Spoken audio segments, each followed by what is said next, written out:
stripes. What? They ain't even straight stripes. They pattern stripes. They are. They're pattern stripes. What the fuck?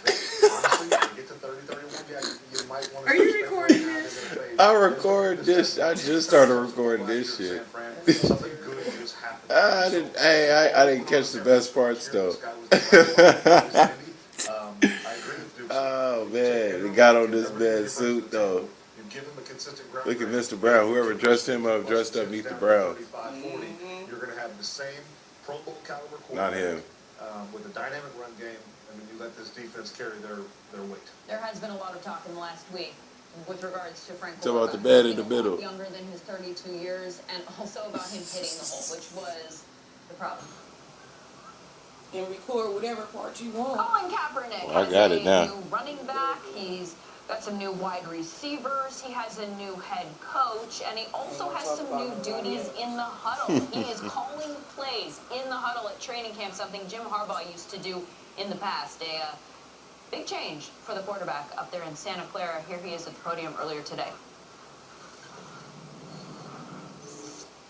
Hey, do you guys talk much about, what you're seeing and how you're progressing and that kind of thing? We're always talking about different things. What the offense is trying to do, what the defense is trying to do, different situations. You see a lot of differences with the defense as far as the amount of pressures, where they're coming from, as opposed to last year. I mean, we're only 4 days into camp, so it's hard to say what their identity is right now. But I need a full shirt. Look yesterday at we it. did see a lot of pressure. A lot of different things. Yeah, but I need sleeves. I need no sleeves. I would need sleeves on my shirt. He drew sleeves on himself. Frank or throwing hand plumbers. This year you have more options. Yeah, he got his not own focused on one sleeves, side but of the he field. got Are you surveying the field? He paid a few racks for them sleeves. The design of Yeah, our I'm play, pretty sure he we're did. trying to get different things accomplished than we were last year. So that changes our abilities and the way we can attack a defense. Does the fix-it portion of practice help you, and how does a play get sort of brought up again at the end of practice? If it's not the way we think it should have been run in practice, we'll go back, review it, make sure everyone's on the same page. Whether it's a protection route combination, whatever it may be, we want to make sure we get those things right. Do you find that beneficial to just the way things are going, progressing each day? Very much so. You say, hey, I want to do this over. Can you go to the coach and say, can we put this in and fix it? Yeah, most definitely.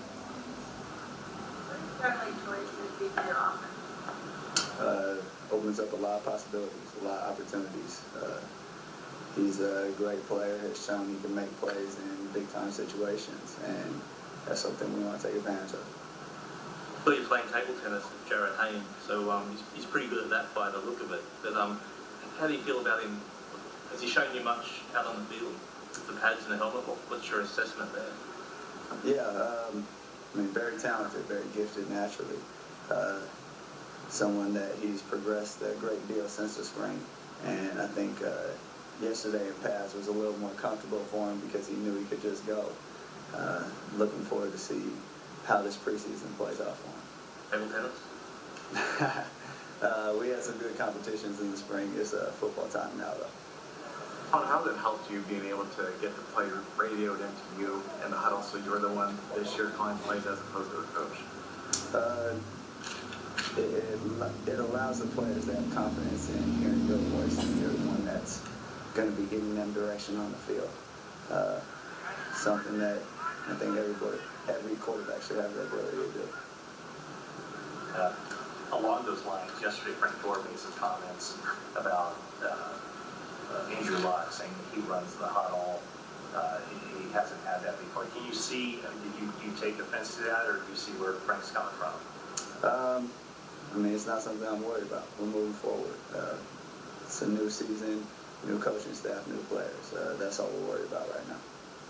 On those lines, do you feel like that's an area of your game where you have improved or you could improve, that just the command of the huddle and being really able to run the show from breaking the huddle, 22 seconds and everything that goes along with that? I feel like the opportunity has been put in front of me to do that. Will they tell you in the air? I mean, lot of turnover there in Willis, Justin Smith, Justin Borland, all gone. Frank Gore is gone. Mike Upati is gone. Not all of those were of the Niners' own volition. Did they make the right call on the ones that they did have a choice about? That's presented by Dan and Oiko's 000. Jamie? I would say no if we're including Harbaugh. And this whole thing, I still, for the life of me, don't understand why men could not get along. I know this is an ego business, but you had a coach that took that franchise to 3 consecutive NFC championship games. It's hard to get there, especially in the NFC. And for them not to be able to work out whatever their differences was, I don't understand it. And, but I do know this. I know where they were before they got Harbaugh in. How he changed the culture and how he changed his country. Oh, he's a little too hard on me. I'm like, okay, we're going to find out. Well, I think, but some of that disconnect started to affect the team last year as well. And I agree with you. I mean, great football coaches in this business are hard to find, and I do believe Jim fell into that category. He proved that. I mean, Mike Singletary they put a lot of talent there, but no one could get this talent to perform. Jim, year one, got it to perform at a high level consistently until last year, and I think some of that disconnect between front office and head coach started to affect the ball club on Sunday afternoons, and so we'll see if this was the right move. For me, we talk about run game all the time. Colin Kaepernick is going into year 6, which is kind of hard to believe. It's still somewhat of a young quarterback, especially developmentally. Frank Gore, he's just one of those guys. You lose Justin Smith on the defensive side of the guy. Well, Frank Gore was your Justin Smith on the offensive side of the ball. One of those guys, whatever the money is, as long as it's reasonable, you keep guys like that because leadership-wise, they're just irreplaceable. So you can start looking, at a Carlos Hyde and say, oh, look what he did last year in spot duty behind, our Frank Gore, the man.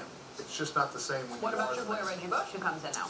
Reggie is a very unique player. We were arguing about him a minute ago. He can do a lot of things. You two arguing? They're always good football arguments. The ones in the green room are even better, believe it or not. But Reggie's one of those guys that in Miami, he showed us literally. He's a willing participant between the tackles. But I'm not sure where Reggie at this point of the career, what maybe the Niners are thinking. He's not a workload guy in the sense of 20-plus carries. He's going to be a guy that you're going to use to create issues for a defense. And he will do that. He will do it at a high level. But they also lost 2 Pro Bowl offensive linemen. Good point. Mm-hmm. You can't lose 14 players. And 6 of them or so were Pro Bowl players, and you just, we'll be fine. You can next man up at every single position, you're saying? Not to mention Pro Bowlers. These are all Pro Bowlers. Well, think about the Saints last year when you have Will Smith and the likes of 5 other good, strong leaders of your team walk out or leave via somehow. That team took a hit last year, and I think the Niners will probably do the same thing this year. Where's Frank Gore now? Indy. He's in Indy. And we've been promising live practice, and we're going to deliver. They're just gonna keep on sleeping. I love it. I love how everything is working. I love how everybody's talking.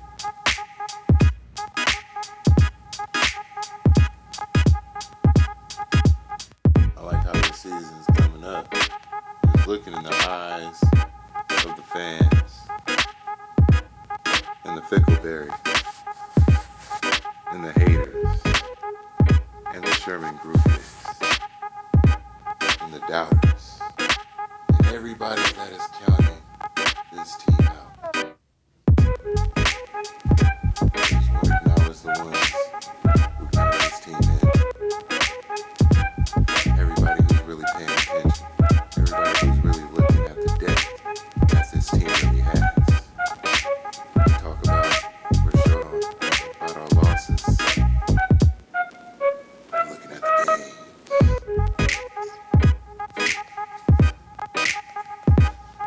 Don't mind why I'm turning this camera upside down in all so many ways.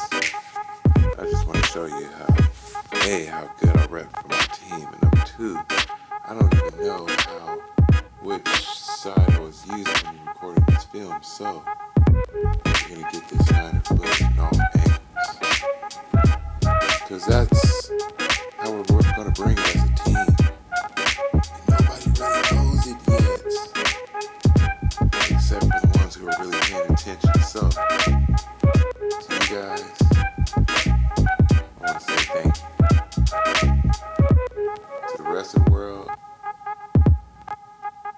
want you to remember these colors.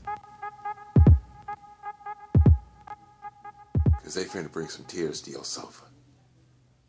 Niners all day.